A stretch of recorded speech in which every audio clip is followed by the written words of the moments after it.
Carolyn Holzman, and this is Confessions of an SEO. These are my experiences in SEO, both as an SEO and as an SEO tester. My purpose here is not to preach Google chapter and verse, not to give you homework, not to trigger any more FOMO than we already deal with, but instead I share what I see and I watch Google's feet, and I do this through testing. So oftentimes we blame ourselves when really the issue is Google's systems, which often breaks and they don't tell anybody. So if you're an independent or agency SEO, I get you. Relax, enjoy. Business owners or stakeholders trying to manage a team or deal with any agency. I was a local business owner for a long time, and I understand your sense of questioning to understand better. So please stay receptive. And besides, I'm not really going to be talking to you this week, so you can relax as well.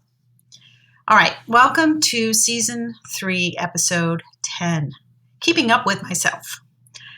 I'll be on the SEO Video Show on YouTube later today if you're listening to this podcast early Friday morning.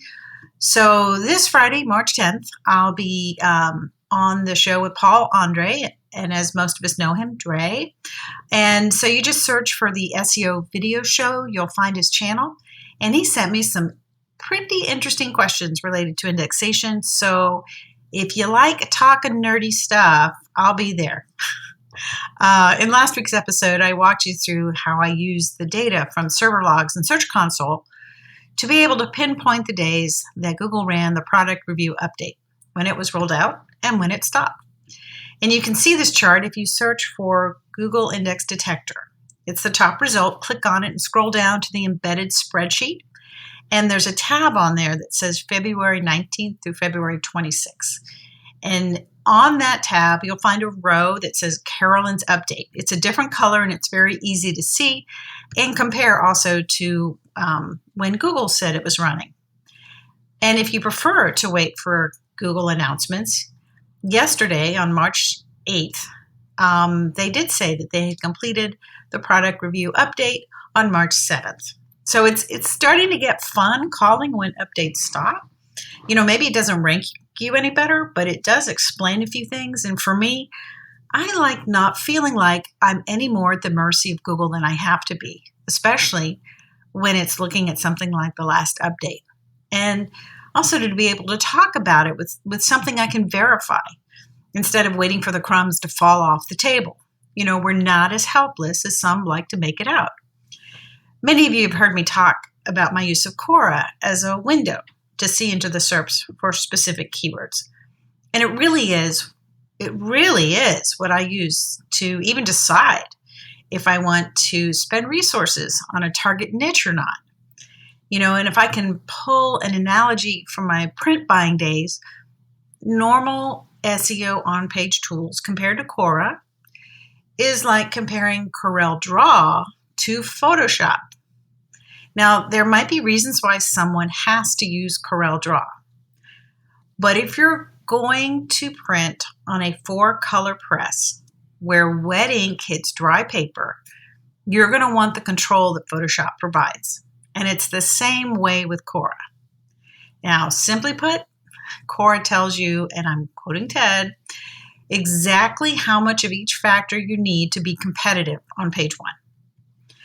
And I learned yesterday that things are getting pretty close to him having installers set up. And so the countdown will start soon if you want to get Quora at the current price level. And once that countdown starts, I mean, you really need to consider this because yes, the price is going to go up, but then the value of Quora is going up. Now, Ted will go through all that stuff with you, but what I just wanted to say was, you know, it went from measuring 2,000 plus factors to now like almost 10,000 factors. And I learned something about Yake in terms of various zones. Like it's like Jake, but with a Y. And that was a new one for me. And it stands for yet another keyword extractor. All right, this is where I'm going to get kind of nerdy. I Googled it. I got a kick out of reading.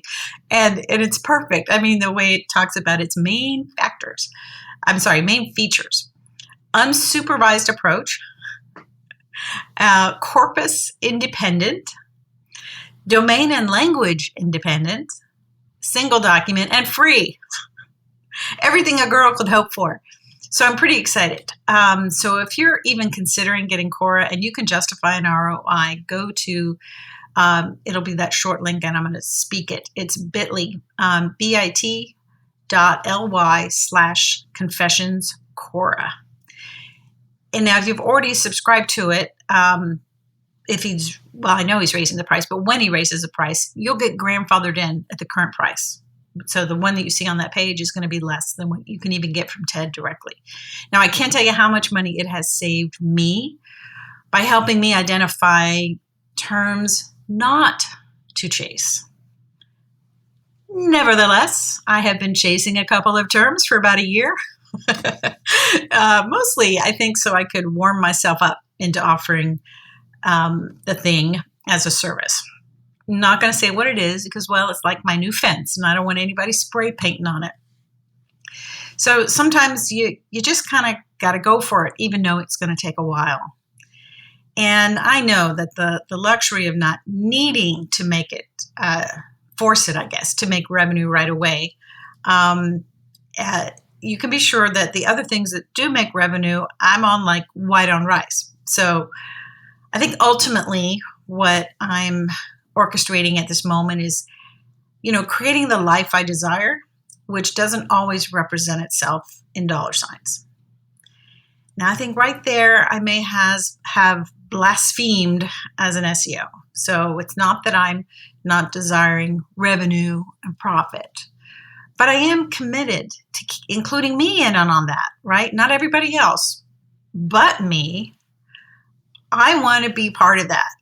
And so, we do what it takes. And I want to do it while I'm enjoying my family and my friends and at a pace that nurtures my soul as well. That we get one, I don't want it to be cliche, we get one swing at this, right? So I just want to do it in the healthiest way as possible. And when I look back at when this podcast started, which would have been January of 2021. I think my client PTSD on a scale of 1 to 10 was likely an 11 for those Spinal Tap fans out there. Now, you just have to listen to episode 2 if you want to get a sense of where I was on it at that time. And now I'm happy to say that I think things may have changed a little. Now, some of it would be my response for sure, right? But also, I like to think that some of it would be that I might say no more often now than I would have ever said back then. Part of that is probably just maybe more experience, right? And while I will always want to help, there are some situations that no matter how you slice it, they're just not mutually beneficial. Now, I just feel a lot better working with clients. Plus, and it is in no small part to also not being their main point of contact, which also gives me, I guess, a little distance where I can sort of learn from my past, right? And see how I might have misinterpreted things or incorrectly assigned them as cause and effect. I don't know, but it certainly feels a lot better. I'm still not wanting to have like a boatload of SEO clients, but working with some kind of in a more holistic marketing approach where SEO is a portion of a marketing plan, that seems to be the way I'm headed. And I will let you know how that goes. So the surveys that came in the beginning part of the year, everybody was talking about, they wanted to hear more about the SEO testing. And I would say that it is definitely kicking into high gear for me. Now, this morning was like just to give an example, creating 10 pieces of testing content on 10 different domains. And it was fun. But I got to tell you, it still feels a little bit like I'm playing hooky from school when I'm doing it and the sun's up. You know, it still feels like I'm cheating a little bit here, but it still feels great.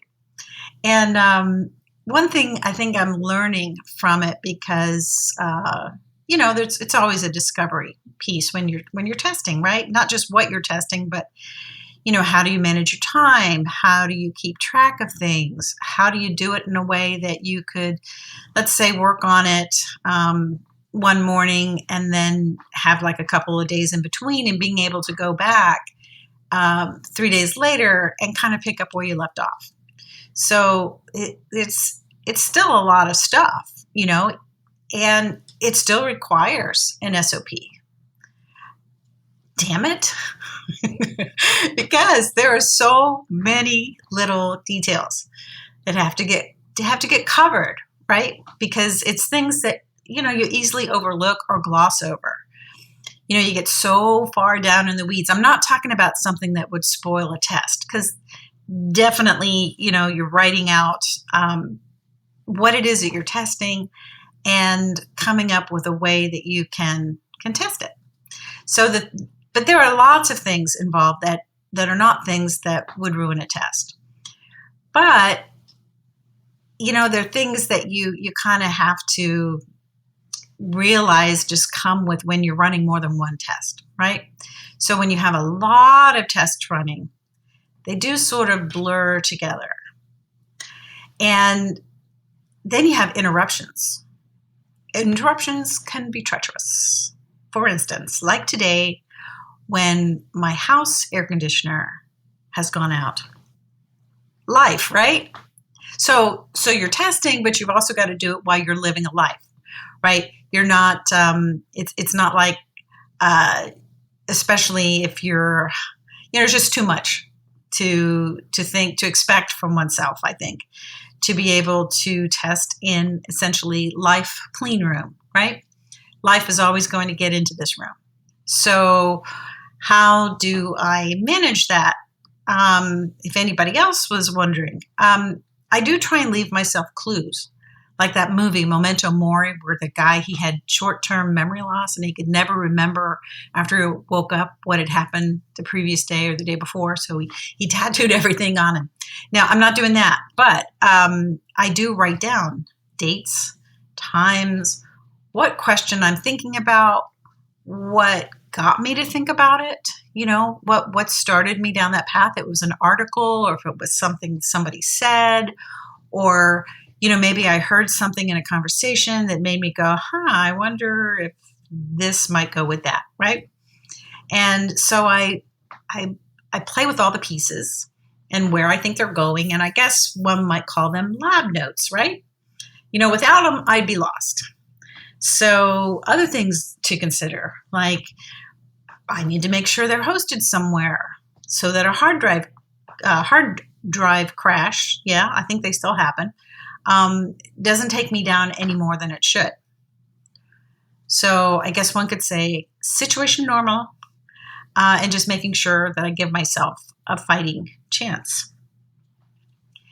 And it's very cool, and I know that this is an opportunity in my life where I can truly kind of call my shots, right? So what do I want to be doing? What do I want to be doing in a year?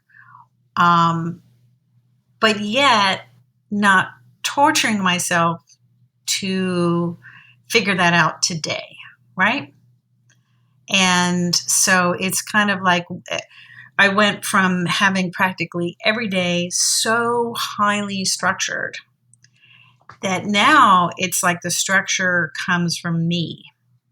And so that's why I think I'm really dedicating myself to the fact that, with the indexation testing and then all the other testing that I'm doing, and observation and work, quite frankly, things that pay the bills. So, but it's not as, all encompassing, like 40-hour-a-week type stuff. So it's really kind of fun to see how I do this. And I know, like I said, I know not everybody can have this luxury. So I just want to make sure that I take the highest advantage of it for myself, and maybe leave some crumbs in case anybody else wants to do this as well. Well, that's it for this week. Special thank you to the supporters of Confessions. Thank you for being a listener. Please come back, bring a friend. If you have 5 minutes, check out Crawl or No Crawl on YouTube. Those are short daily videos with the updates to the ongoing indexation research, specifically focusing right now on the desktop primary crawler test sites. That's a mouthful. Anyway, it's been my pleasure to be with you, and I will see you in the SERPs.